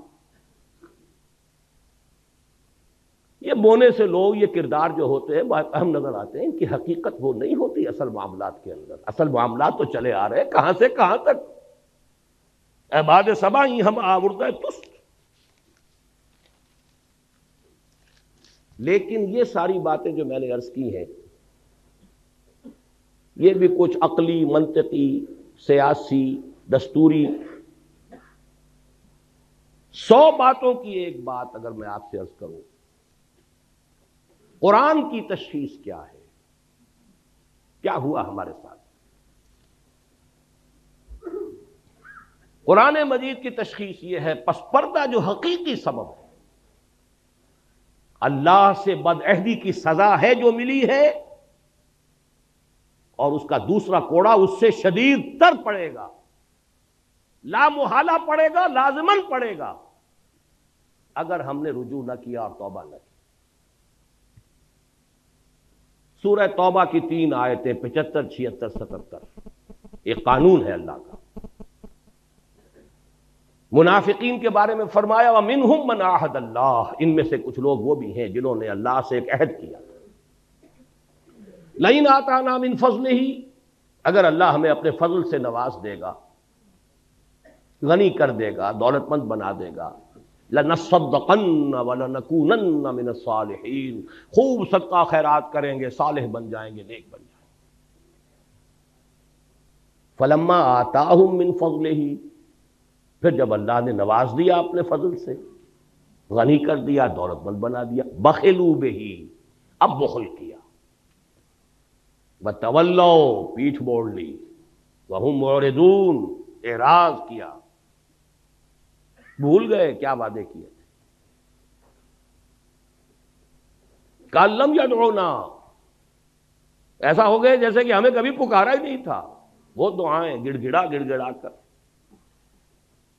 جیسے جنرل صاحب آئی وٹنس ہے سقوط ڈھاکہ کے، میں آئی وٹنس ہوں تحریک پاکستان کا، ہائی اسکول کے طالب علم کی حیثیت سے صحیح، مسلم اسٹوڈنٹ فیڈریشن کے کارکن کی حیثیت سے صحیح، عیدین میں، جمعے کے اجتماعات میں گڑ گڑا کر دعائیں مانگی، اے اللہ ہندو اور انگریز کی غلامی سے نجات دے، تیرے دین کا بول بالا کرے، تیرے نبی کا دین جو ہے اس کو قائم کرے. پاکستان کا مطلب کیا؟ لا الہ الا اللہ. فلما آتاہم من فضلہ بخلوا بہ وتولوا وہم معرضون.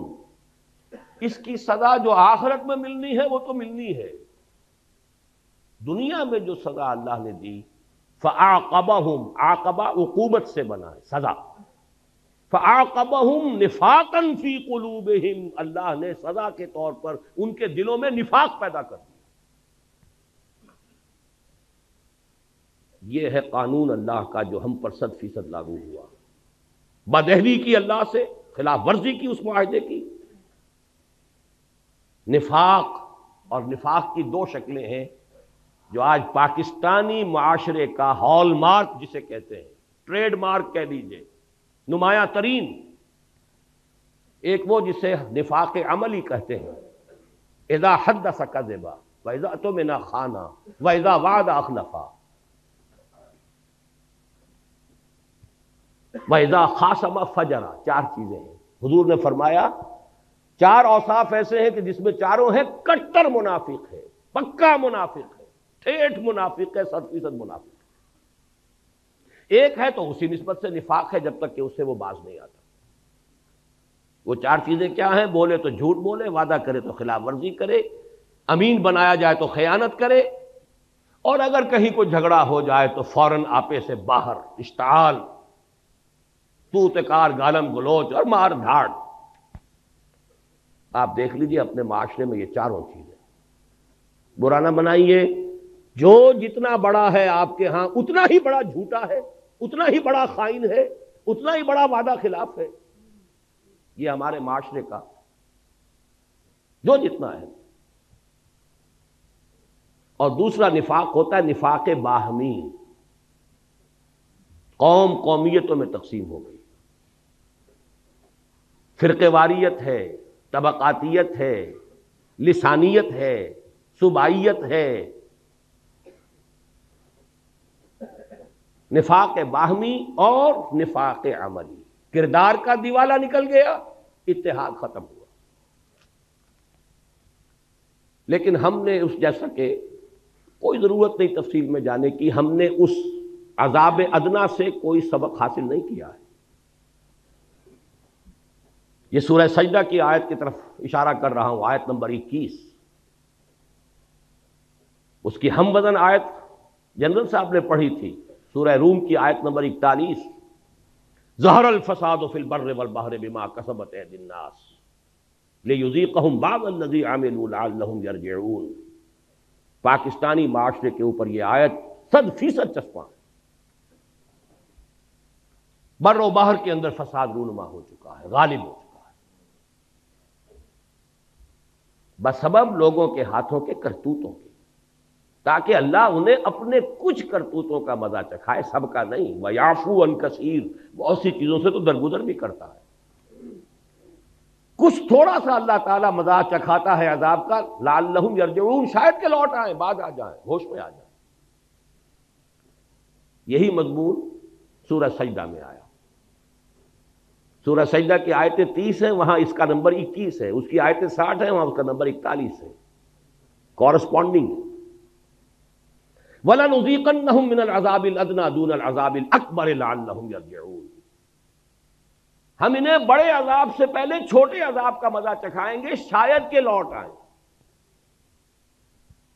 یہ چھوٹا عذاب تھا کس کے مقابلے میں؟ بڑے عذاب کے مقابلے میں جو آنے والا۔ ویسے تو یہ بھی عظیم ترین عذاب تھا، 800 برس جن پر حکومت کی تھی، اس کے قیدی بن کر رہے ہیں جنرل صاحب، 93,000 اس ہندو کے قیدی، اور کہاں مدھیہ پردیش، سینٹرل انڈیا تک ٹرکوں کے اندر لاد کر بھیڑوں بکریوں کی طرح آپ کے فوجی لے جائے گئے ہیں، اس ہندو قوم جس پر حکومت کی۔ کہا اندرا گاندھی نے we have avenged over 1000 years defeat۔ اندازہ کیجئے، موتی لال نہرو کی پوتی، جواہر لال کی بیٹی، لبرل خاندان کوئی ہندوؤں میں ہو سکتا ہے تو چوٹی کا لبرل خاندان وہ ہے، لیکن اس کی ذہنیت بھی یہ ہے، we have avenged over 1000 years defeat، ہم نے اپنی 1000 سالہ شکست کا بدلہ چکا دیا، کلنک کا ٹیکا ہے ہمارے ماتھے کے اوپر۔ لیکن یہ عذاب ادنا ہے۔ کیوں میں ادنا کہہ رہا ہوں؟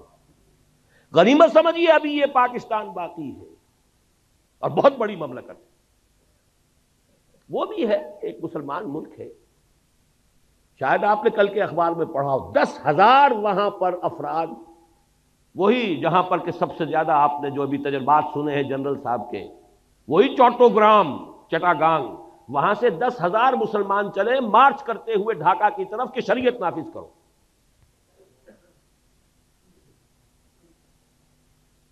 اسلام کے معاملے کا معاملہ، وہ تسلیمہ نسرین کے ساتھ جو کچھ انہوں نے کیا ہے، کیا ان کے اندر مذہبی غیرت نہیں ہے؟ بھاگنا پڑا کہ نہیں اس کو؟ جان بچا کر کیسے گئی؟ بہرحال چھوڑیے، غنیمت ہے کہ وہ بھی ابھی ایک ملک ہے، مسلمان ملک ہے۔ لیکن یہ ملک، اب میں یاد دلانا چاہتا ہوں، اصل میں یہ 2 خطوں پر مشتمل پاکستان تو اللہ نے ہمیں بونس دیا تھا، یہ اللہ کا فضل تھا، ورنہ مصور پاکستان نے انویسیج نہیں کیا تھا۔ یہ مصور پاکستان کون ہے؟ علامہ اقبال موجود ہے، ان کا جو خطبہ ہے 1930 کا، جس میں انہوں نے کہا ہے کہ it's the destiny, I feel it's the destiny, یہ تقدیر مبرم ہے کہ ہندوستان کے شمال مغربی علاقے میں ایک مسلمان ریاست قائم ہوگی، at least the north west of India. مشرقی پاکستان کا کوئی تذکرہ نہیں ہے ان کے خطبے میں۔ یہ تو جب آپ نے اتنے بڑے وعدے کیے، جب آپ کے راجکماری سے لے کے در خیبر تک گونجا دیا آپ نے، یا تو کبھی گونجا پاکستان کا مطلب کیا لا الہ الا اللہ کے نعرے سے، یا گونجایا تھا علامہ مشرقی نے چپراس سے، وہ بھی راجکماری سے لے کر اور گیا ہے در خیبر تک۔ لیکن بہرحال اللہ نے دیا، لو، 2 خطوں پر مشتمل، لو، ایک نہیں 2 لو۔ لہذا ابھی وہ اصل مصور پاکستان کا اصل پاکستان باقی ہے، دوسری بات یہ نوٹ کیجئے، اس بر عظیم ہند میں اصل پاکستان جو بنا تھا وہ یہی تھا، 1206 تک کا پاکستان یہی تھا۔ 712-13 میں آئے ہیں محمد بن قاسم۔ اس وقت کے مغربی پاکستان یا جو وٹ ریمینز آف پاکستان کا جنوبی نصف جو ہے اس وقت مملکت اسلامی میں شامل ہو گیا، شمالی ابھی نہیں ہوا۔ 300 برس کے بعد محمود غزنوی اور پھر غوری، یہ جو اب باقی شمالی ہے مغربی پاکستان یا وٹ ریمینز آف پاکستان کا، یہ اس قلب ڈرا میں آ گیا۔ یہ تو پھر 1206 میں جا کر کہیں دلی پر حکومت قائم ہوئی، تو تاریخ نے آپ کو وہاں پہنچایا ہوا ہے۔ ابھی بہت غنیمت سمجھیے، بہت غنیمت سمجھیے، لیکن جو صورتحال ہے وہ یہ کہ ہم نے کوئی سبق نہیں سیکھا۔ مجھے بتا دیں، اور میں یہ نہیں کہتا کسی اور کو دیکھیے، اپنے گریبان میں جھانکیے، آپ کے لیل و نہار، آپ کے روز و شب، آپ کی مشغولیتوں اور دلچسپیوں میں سرے منہ کوئی فرق واقع ہوا ہے؟ کوئی آپ کی زندگی کا نقشہ بدلا ہو، کوئی پرائرٹیز چینج ہوئی ہو، کوئی ترجیحات بدلی ہو، کسی نے حرام خوری چھوڑی ہو، کسی نے سودی معاملہ چھوڑا ہو؟ اپنے اوپر قیاس کر لیجئے، کوئی سبق حاصل نہیں۔ بد سے بدتر عریانی ہے تو اس وقت کے مقابلے میں 100 گنا زیادہ، فحاشی ہے 100 گنا زیادہ، فراڈ ہے، غبن ہے 100 گنا زیادہ، بلکہ 1000 گنا زیادہ۔ کون سی چیز؟ اور نوٹ کر لیجئے، کچھ معاملہ ہے، تقویم ہے اللہ کی، 25 برس کی مہلت اس نے دی تھی۔ شمسی حساب سے تو یہ بنے تھے 24 برس اور 4 مہینے، قمری حساب سے ہو گئے تھے پورے 25 برس، جب ایک کوڑا پڑا ہے آپ کو، اور دوسرے 25 برس مکمل ہونے میں صرف 1 سال اور 2.5 مہینے رہ گئے۔ یہ 23 برس جو ہے، یہ تو ہے وہ شمسی، اللہ کی اور ہماری جو دینی تقویم ہے وہ تو قمری ہے۔ رمضان آنے میں کتنے مہینے ہیں؟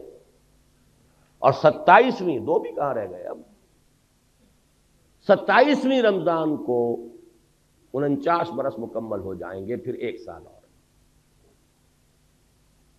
میں وہ سینس آف ارجنسی چاہتا ہوں کہ منتقل کروں۔ دوڑو زمانہ چال قیامت کی چل گیا، وہ دوسرا کوڑا۔ اور یہ آج جمعے میں تقریر کر آیا ہوں مفصل، کہ صورتحال ہماری اس وقت یہ ہے۔ ایک میں نے تمثیل پچھلے جمعے دی تھی، کچھ دنوں سے میرا احساس یہ ہے کہ اس وقت ہمارا حال قومی اعتبار سے ایسے ہے کہ جیسے کسی شخص کو جکڑ دیا گیا اور ہاتھ پاؤں وہ ہلا نہ سکے، کھڑا ہے، لیکن ساتھ ہی دیکھ رہا ہے اپنی آنکھوں سے کہ کوئی اژدہا ہے جو اس کے گرد جو ہے اپنے کوائلز، اپنے بل جو ہے وہ لگا رہا ہے، اور کوئی دیر کی بات ہے کہ ایک دفعہ ذرا اگر وہ تناؤ پیدا کرے گا اور ہڈی پسلی ہے، یا کوئی شخص دیکھے آنکھوں سے کہ سیلاب کا پانی چڑھتا آ رہا ہے، اب میرے گھٹنوں تک تھا، اب یہاں تک آ گیا، اب سینے تک آ گیا، اب کوئی دن کی بات ہے، ہل نہیں سکتے ہم۔ وہ ورلڈ بینک اور IMF، وہ ذرائع ابلاغ عالمی سطح پر، یہودیوں کا مالیاتی نظام عالمی سطح پر۔ میں نے پچھلے جمعے کہا تھا، ذرا سوچئے تو صحیح، کیا نواز شریف مسلمان نہیں ہے؟ مسلمان ماں کا دودھ نہیں پیا ہے؟ میاں شریف کا بیٹا ہے کہ جو تہجد گزار ہیں، جہاں تک سنا ہوتا ہوا، یہ خود بھی نمازی ہے۔ کیا بپتا پڑی تھی اسے 2/3 میجورٹی رکھنے کے باوجود، اسلام کے نام پر ووٹ لینے کے باوجود، شریعت کی بالادستی کے لیے دستور میں ترمیم کیوں نہیں کر سکا؟ جبکہ نظر آ رہا تھا کہ میرے سارے الائنس چھوڑتے جا رہے ہیں، میری دنیا لٹ رہی تھی اور میں خاموش تھا۔ یہ گئی جماعت اسلامی، یہ گئی JUI۔ کیا اتنا ہی کودن ہے کہ اسے معلوم نہیں ہو رہا تھا کہ یہ میری اپنی سیاسی جو ہے موت واقع ہو رہی ہے، سلو پوائزننگ ہو رہی ہے میری، کیوں نہیں کر سکتا؟ نہیں کر سکتا۔ عالمی قوتوں کا دباؤ ہے، جکڑے ہوئے ہیں آپ، عالمی استعمار ہے، نیو ورلڈ آرڈر ہے، مالیاتی نظام ہے، مہاجنی جکڑ بند کے اندر آپ کسے ہوئے، ہلیں گے کیسے؟ وہاں تو زلزلہ آ گیا تھا کہ انہوں نے بینک انٹرسٹ کو ربا قرار دے کر حرام قرار دے دیا، زلزلہ آ گیا دنیا میں۔ وہ جو پائپ میں چلی آ رہی تھی ایڈ، وہاں پر بھی پاؤں رکھ کر روک دیا گیا۔ بہرحال ایک شکل تو یہ ہے، اور دوسری اس وقت کی شکل یہ ہے جو میں نے آج جمعے میں کہا، ہمارا حال یہ ہے کہ جیسے کوئی جانور یا کوئی انسان کہیں مر رہا ہو، کوئی زخمی پڑا ہوا ہے، ابھی جان ہے، تو گدھ آ کر جمع ہو جاتے ہیں، ابھی نوچتے نہیں، کھسوٹتے نہیں، جب تک کہ جان نکل نہ جائے، کیا پتا ہاتھ اٹھا کے مار ہی دے۔ وہ گدھ ایک طرف کشمیر پر امریکہ کا گدھ منڈلا رہا ہے، اسے سینٹرل ایشیا میں بھی ایک اسرائیل کی ضرورت ہے، عالم عرب کے اوپر اسرائیل اس نے مسلط کر دیا۔ اب تو کیوں لگائے کھڑے ہیں ماننے کے لیے اور سر جھکانے کے لیے، ہار ڈالنے کے لیے، اندر خانے سب ڈالے ہوئے تھے پہلے ہی، وہ تو صرف پردے اٹھ رہے ہیں۔ یہاں بھی چاہیے سینٹرل ایشیا میں، پھر شمالی علاقوں پر آپ نے کل کی اگر خبریں نامی اخبار میں جو خبر آئی ہے، ایک ریاست، اسماعیلی ریاست قائم کر کے، پرنس کریم آغا خان اور پرنس فلپ آئے اس لیے تھے پاکستان، ابھی بے نظیر سے کیا طے کر کے گئے ہیں، ادھر بلوچستان کے ساحل پر علاقہ دیا جا رہا ہے، ایران کو ٹیکل کرنا ہے، خلیج کے دہانے پر بھی تو بیٹھنا ہے آخر۔ باقی یہ کہ وہ جناح پور ہو، کوئی ہانگ کانگ، کوئی اور سنگاپور، چاہیے نا، یہ وہ گدھ ہیں جو منڈلا رہے ہیں، اور یہ رکھتے ہیں ہمیشہ دو options, they don't keep all their eggs in one basket, یا کشمیر میں ہو جائے یا شمالی علاقوں میں ہو جائے، کہیں تو ہو جائے، یا جناح پور بن جائے یا سندھو دیش بن جائے، کچھ تو ہو جائے، یا بلوچستان کے ساحل پر ہمیں جگہ مل جائے۔ یہ حالات ہیں اصل میں۔ بہرحال آگ ہے اولاد ابراہیم ہے نمرود ہے، کیا کسی کو پھر کسی کا انتہا مقصود ہے۔ الہی خیر میرے آشیاں کی، زمیں پر ہے نگاہیں آسمان کی۔ ہمارے لیے تو آسمان یہ امریکہ بہادر، نیو ورلڈ آرڈر۔ علاج کیا ہے؟ علاج اس کا وہی آب نشاط انگیز ہے ساتھی، توبہ، رجوع کرو اپنی اصل کی طرف جس کے لیے پاکستان بنایا۔ توبہ افراد کریں، توبہ کریں، اپنی معاش، اپنی معاشرت میں سے غیر اسلامی چیزیں نکال دیں، پھر توبہ قوم کرے، اور اجتماعی توبہ کے لیے ایک مضبوط جماعت ہو کہ جو منکرات کے خلاف جہاد کرے اور طاقت کے ساتھ جہاد کرے، کسی کی پولیٹیکل گیم میں نہ آئے، کسی پاور پالیٹکس میں نہ آئے۔ پاکستان میں خلافت کی دعوت، دو الفاظ میرے نوٹ کر لیجیے، قیام خلافت کی دعوت، اور پورے عالمی سطح پر نظام خلافت کے علمبردار بن کر کھڑے ہو جائیں، جس میں پہلا مرحلہ پین اسلامزم کا ہوگا، پورے عالم اسلام کو متحد کر کے خلافت کے نظام کے تحت لانا۔ میں آپ کو سنا چکا ہوں گاندھی کا جملہ جو قائد اعظم سے کہا تھا، آپ کے پاکستان کا مطلب پین اسلام تو نہیں ہے نا۔ یہاں میں اب ایک آیت مبارکہ کا حوالہ دے رہا ہوں، وہ خلافت ہے کیا؟ ویسے تو یہاں میں تقریریں کر چکا ہوں، بڑی مفصل تقریریں کر چکا ہوں، اس کا سیاسی ڈھانچہ کیا ہوگا، دستوری ڈھانچہ کیا ہوگا، معاشی ڈھانچہ کیا ہوگا، لیکن امیر جمع ہے احباب درد دل کہہ لے، پھر یاد دہانی کر رہا ہوں۔ ایک آیت میں جدید اسلامی خلافت کا پورا نقشہ موجود، آیت نمبر 59 سورہ نساء، یا ایھا الذین آمنوا اطیعوا اللہ واطیعوا الرسول وَأُولِي الْأَمْرِ مِنْكُمْ فَإِن تَنَازَعْتُمْ فَرُدُّوهُ إِلَى اللَّهِ وَالرَّسُولِ إِن كُنتُمْ تُؤْمِنُونَ بِاللَّهِ وَالْيَوْمِ الْآخِرِ ذَلِكَ خَيْرٌ وَأَحْسَنُ تَأْوِيلًا۔ دیکھیے جدید ریاست کے 3 پلر شمار ہوتے ہیں، لیجسلیچر، اطیعوا اللہ واطیعوا الرسول، کتاب و سنت۔ ایک ترمیم دستور میں ہو جائے، شریعت کی ٹوٹل بالادستی، ہر معاملہ کتاب و سنت کے تابع، خلافت بن گئی۔ قرارداد مقاصد اصولاً طے کر چکی، صرف یہ ایک ترمیم درکار ہے جو نواز شریف صاحب نہیں لا سکے، لیکن اس کے لیے بڑی عوامی ایک جد و جہد کی ضرورت ہوگی، جانے دینے کی ضرورت ہوگی۔ پوری قوم اگر کھڑی ہو گئی، اور پوری قوم سے مراد اتنی معتدل تعداد میں لوگ کہ پوری قوم کے اندر جو ہے ایک آگ لگا دیں، تو کوئی امریکہ کا باپ کچھ نہیں کر سکتا۔ اور سب سے بڑی بات پھر اللہ کی مدد آئے گی، ان تنصروا اللہ ینصرکم لینصرن اللہ من ینصرہ، اللہ لازماً مدد کرے گا اس کی جو اس کی مدد کرے۔ تو لیجسلیچر اطیعوا اللہ واطیعوا الرسول پر دستور کے اندر ایک ترمیم، ٹوٹل بالادستی۔ نمبر 2 اولی الامر ایگزیکٹو، یہ اولی الامر منکم، مسلمانوں میں سے ہوں، غیر مسلم نہیں، وہ ذمہ ہوگا، پروٹیکٹڈ مائنورٹی ہوگا، جان مال عزت آبرو کی حفاظت کا ذمہ لیں گے، لیکن نہ لیجسلیچر میں اس کا دخل ہو سکتا، اس لیے کہ وہ کتاب و سنت سے متعلق ہے، وہ نہ کتاب کو مانے نہ سنت کو مانے،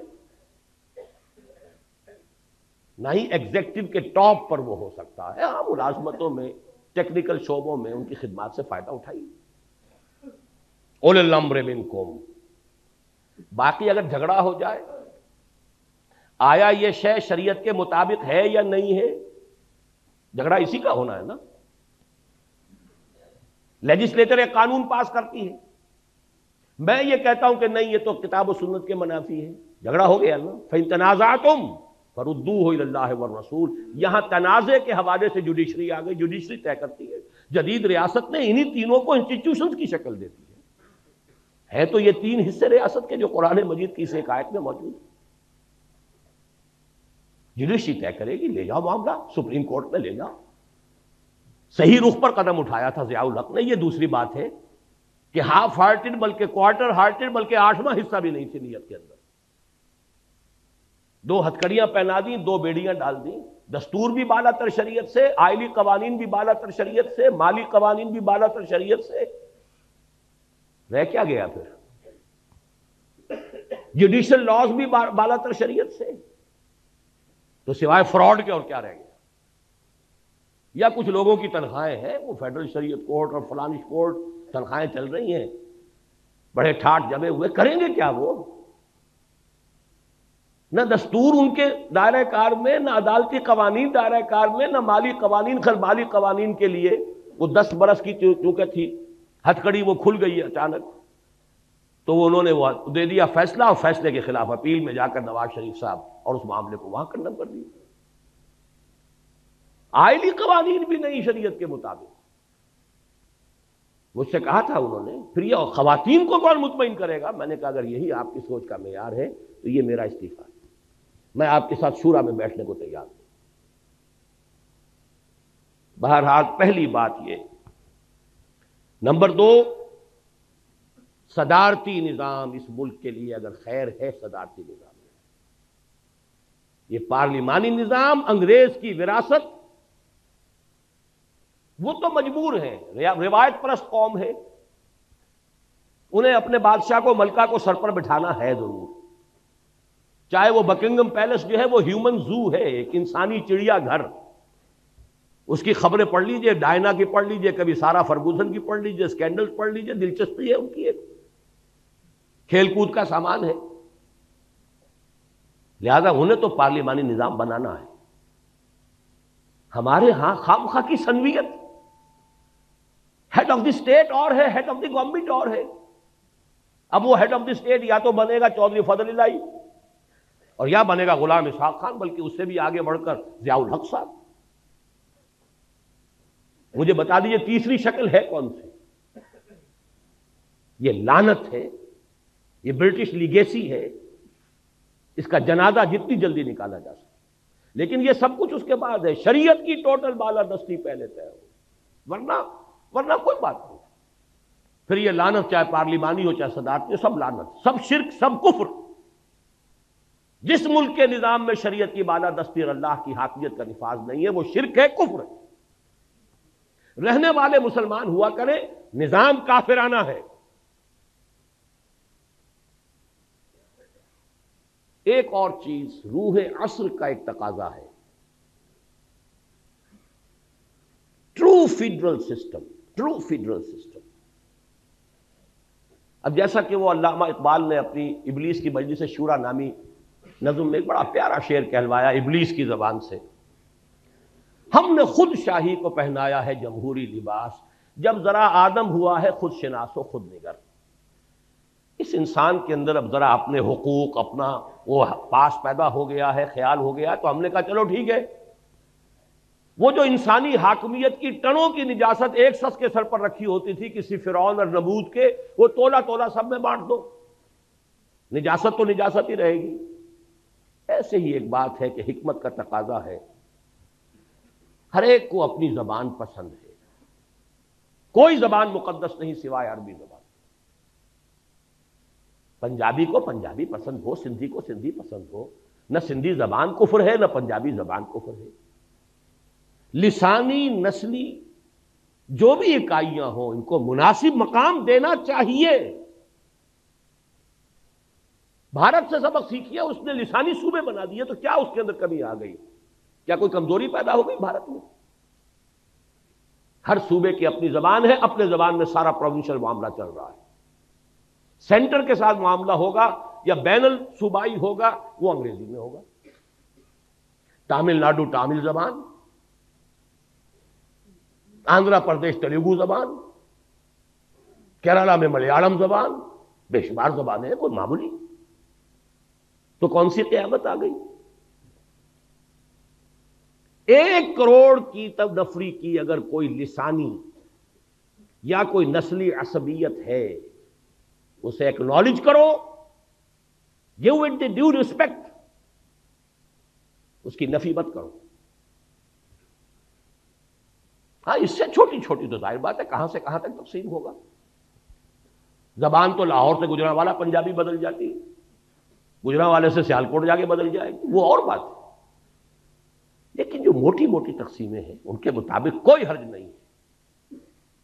یونائٹڈ اسٹیٹس آف پاکستان بن جائے کوئی حرج نہیں، فیڈرل گورنمنٹ مضبوط، لیکن یہ کہ اس کے ساتھ اسٹیٹس کو آٹونومی دیجیے، اپنا ڈیولپ کرو. ہاں شریعت کے خلاف کوئی شے ہونے نہیں دیں گے، یکجہتی کی ذمہ دار فیڈرل گورنمنٹ ہوگی. آج دنیا میں نظام چل رہا ہے، امریکہ کا نظام اور ہے کیا، صدارتی نظام، وہ بھی لیا ہے خلافت سے. ہر کو جا بینی جہان رنگ و بو، آنکھ از خاکش بروید آرزو، یاز نور مصطفیٰ اورا بہاش، یا ہنوز اندر تلاش مصطفیٰ. شیطان کو جمہوریت اس لیے دینی پڑی ہے کہ خلافت راشدہ میں عوام کو ایک حق دیا گیا ہے،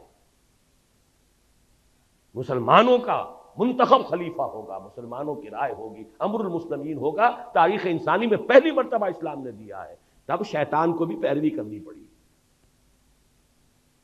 تو اب اگر کوئی دنیا کی اچیومنٹس ہیں ان کو ایکنالج کیجئے. تیسری بات یہ، اور یہ جیسا کہ میں نے عرض کیا سندھ کے مسئلے میں سیاستدانوں کے اپنے معاملات ہوتے ہیں، کبھی الطاف حسین صاحب کا کوئی بیان آ جائے گا، کبھی کوئی بیان آ جائے گا، کبھی صوبہ چاہیے کبھی نہیں چاہیے. وہ تو سیاست میں تو سیاستدان پیترے بدل بدل کر اپنی جو بھی اس کے ساتھ نیگوسیشنز ہے، بارگیننگ ہے، بدلتی رہے گی. لیکن میں ڈنکے کی چوٹ کہتا ہوں اور بہت عرصے سے کہہ رہا ہوں، کوئی حل نہیں ہے اس کا سوائے اس کے کہ چھوٹے صوبے بنائے جائیں. سندھ کی تقسیم نہ ہو تو کوئی حل ہے ہی نہیں. 1 کروڑ سے زیادہ ہے کم سے کم مہاجر اردو اسپیکنگ، اس کو ایکنالج کیجئے. کوئی تو علاقہ انہیں دیجئے کہ ہاں یہ ہمارا ہے. انہوں نے یہ کہا تھا ہم نے ایک زمانے میں کہ ہمیں صرف کراچی کی کارپوریشن جو ہے، جب وہ کارپوریشن پہ آ گئے تھے، ہمیں یہاں 2 چیزیں، پولیس ہمارے تابع کر دیجئے، ٹریفک ہمیں دے دیجئے. کوئی دینے کو تیار نہیں. کچھ تو دو. اگر آپ ڈپرائیو کریں گے، احساس محرومی اس انتہا کو پہنچا دیں گے. میں نے کتاب لکھی تھی مسئلہ سندھ، استحکام پاکستان اس کے لوازم، 10 سال پہلے کی کتاب ہے. اور اس کے بعد مسئلہ سندھ پر. سیاستدان نہیں ہوں، میدان میں نہیں ہوں، بازار سے گزرا ہوں، خریدار نہیں ہوں، لیکن حالات کو جانتا ہوں. مجھے بصیرت اللہ نے عطا کی ہے. سرما ہے میری آنکھ کا خاک مدینہ و نجف، مدینہ و نجف کی بجائے کہہ دیجئے ہماری آنکھ کا سرما ہے قرآن اور سنت، اللہ کی کتاب اور اس کے رسول صلی اللہ علیہ وسلم کی سنت، اس کی احادیث. یہ بصیرت ہے ہماری کی. تو نظر آتے ہیں، حقائق نظر آتے ہیں.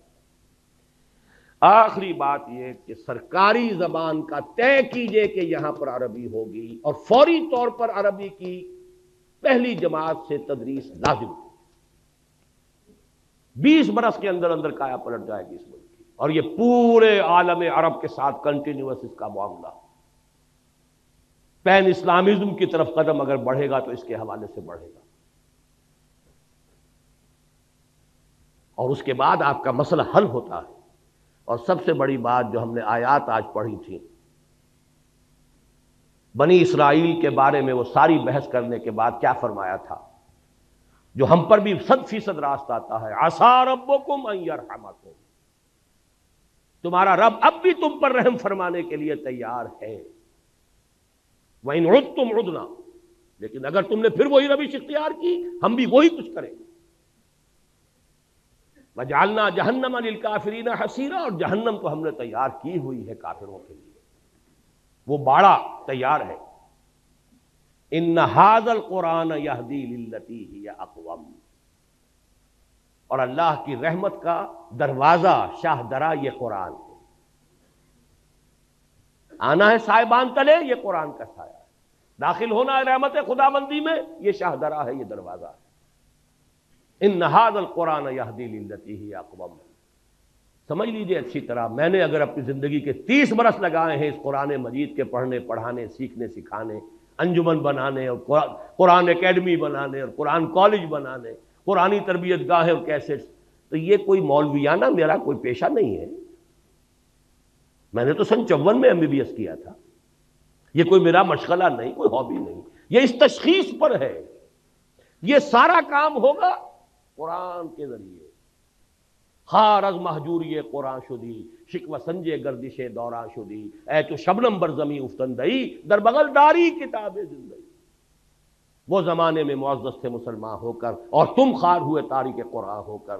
لہذا اس رکوع میں بھی آخر میں یہی آیات آ رہی ہیں، ان ھذا القرآن یہدی للتی ہی اقوم ویبشر المؤمنین الذین یعملون الصالحات ان لهم اجرا کبیرا وان الذین لا یؤمنون بالآخرۃ اعتدنا لهم عذابا الیما.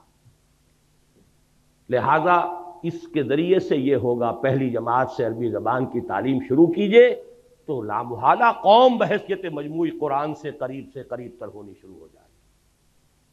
اس عمل کا آغاز تو ہو جائے. باقی تفاصیل میں نہیں جا رہا. وہ تو یہ کہ ایک جو ہے دستور کی بات طے ہو جائے کہ کتاب و سنت کی بالادستی، دی بال ول بی سیٹ رولنگ. وہ تو گیند جو ہے چل شروع ہو جائے گی، بھئی یہ حرام ہے، یہ حرام ہے، چھوڑو. آلٹرنیٹو لیجسلیشن کرو، لیجسلیشن کرتا چلا جائے.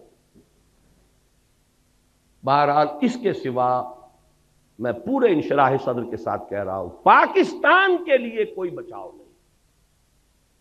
اقبال کا وہ شعر کہ اپنی ملت پر قیاس اقوام مغرب سے نہ کر، خاص ہے ترکیب میں قوم رسول ہاشمی، 100% منطبق ہوتا ہے تو پاکستان. یہاں کوئی اور شے نہیں ہے جو اسے استحکام دے سکے، کسی بنیاد پر مستحکم ہو ہی نہیں سکتا سوائے اسلام. اور اگر ادھر نہیں آئیں گے تو اللہ کے عذاب کا دوسرا کوڑا تمہاری داستان تک بھی نہ ہوگی داستانوں میں. اللہ تعالیٰ اس انجام بد سے ہمیں بچائے، ہمیں توبہ کی توفیق عطا فرمائے. اور یہ توبہ ان فرد سے شروع ہوگی. اپنی جگہ ہر شخص جو ہے اس توبہ کے لیے تیاری کرے. یہ تقسیم منطقی ہے تو پھر سرائیکی صوبے کے قیام کے بارے میں کیا رائے ہے؟ میں تو اس کے حق میں ہوں. میں تو کہتا ہوں 1 کروڑ کی بنائیے، 12 صوبے بنائیے اس ملک کے. اور جو بھی اس ملک کا ویل وشر ہے ہمیشہ یہی کہتا ہے یہ صوبائیت کی لعنت ختم اس سے ہوگی. چھوٹے صوبے بنائیے. آپ نے نہ معلوم کتنے نئے ضلع بنا لیے، نئے ڈویژن بنا لیے، نئی تحصیلیں بنا لی، نئے سب ڈویژن بنا لیے. صوبہ معلوم ہوتا ہے کہ قرآن و سنت کا لکھی ہوئی کوئی لکیر ہے، آسمان سے اتری ہے، انگریز کے بنائے ہوئے صوبے، اور وہ مقدس ہو گئے. ان کو تو ایک مرتبہ توڑ کر، اور کم سے کم 12 صوبے اس ملک کے جو ہے 1 کروڑ کے انداز کا ایک صوبہ بننا چاہیے، اور اس میں لسانی جو ہے معاملات کو بھی سامنے رکھیے. اگر پٹھان کہتے ہیں ہمارے صوبے کا نام پختونخوا بنائیے، کیوں آپ کے پیٹ میں مروڑ اٹھتا ہے؟ کیوں آپ کا نام پنجاب ہے اس صوبے کا؟ اور سرحدی صوبہ نام رکھا ہوا، کون سی سرحد؟ پاکستان کے 4 صوبے سرحدی صوبے ہیں. پنجاب اس کا شمال مشرقی سرحدی صوبہ ہے، سندھ جو ہے اس کا جنوب مشرقی سرحدی صوبہ ہے، بلوچستان اس کا جنوب مغربی سرحدی صوبہ. یا تو سب کے نام یہ رکھ دیجئے، تب بھی کوئی منطق ہے، کوئی دلیل ہے. ورنہ ہندوستان اتنے بڑے ملک میں تو شمال مغربی سرحدی صوبے کے کوئی معنی تھے؟ آج کیا معنی ہے اس کے؟ بلوچستان بلوچوں کا صوبہ ہے، بلوچستان نام ہے کہ نہیں؟ بعض چیزوں کو خام خواہ جو ہے ہم نے اس کے ساتھ الرجی بنائی ہوئی ہے، اور ان چیزوں کو جو پوج رہے ہیں بیٹھ کر کچھ لوگ، کچھ دانشور جو ہیں، ان کو اس کے سوا کوئی اور چیز سوچتی نہیں. نئے صوبے بنائیے، نئے نام رکھیے. کہیں ہندوستان میں تامل ناڈو نام سے کوئی صوبہ تھا؟ اکثریت وہاں کے صوبوں کے نام بدل چکے ہیں. آندھرا پردیش کہیں تھا دنیا میں؟ تامل ناڈو کہیں تھا دنیا میں؟ سب صوبے بدل گئے. پنجاب جو ہم چھوڑ کر آئے تھے، جو تقسیم کے وقت چھوٹا پنجاب تھا، 3 ریاستیں بن چکی ہیں، اس کی 3 اسٹیٹس ہیں. ہماچل پردیش، ہریانہ جہاں سے میرا تعلق ہے وہ علیحدہ ریاست ہے پنجاب، اور یہ پنجاب بڑا تھا. بہرحال اگر آپ ایک ملک کی وحدت کو قائم رکھنا چاہتے ہیں تو ان چھوٹے صوبے چھوٹے، اور انہیں زیادہ سے زیادہ آٹونومی دیجئے خدا کے لیے. ورنہ یہ جو کچھ ہو رہا ہے کچھ مفاد پرست طبقات ہیں. آپ نے 1 یونٹ بنایا، لیکن یہاں کا جو پنجابی سرمایہ دار تھا لاہور کا خاص طور پر، اس نے وہ بے ایمانی کی ہے. اس نے پنجاب کو یہاں جو ہے 1 یونٹ کا دارالخلافہ بنایا. اس سے بڑی بے ایمانی کوئی ہو سکتی؟ ہندوؤں نے امرتسر میں 1 اینٹ نہیں رکھی پاکستان بننے کے بعد، آزادی کے بعد.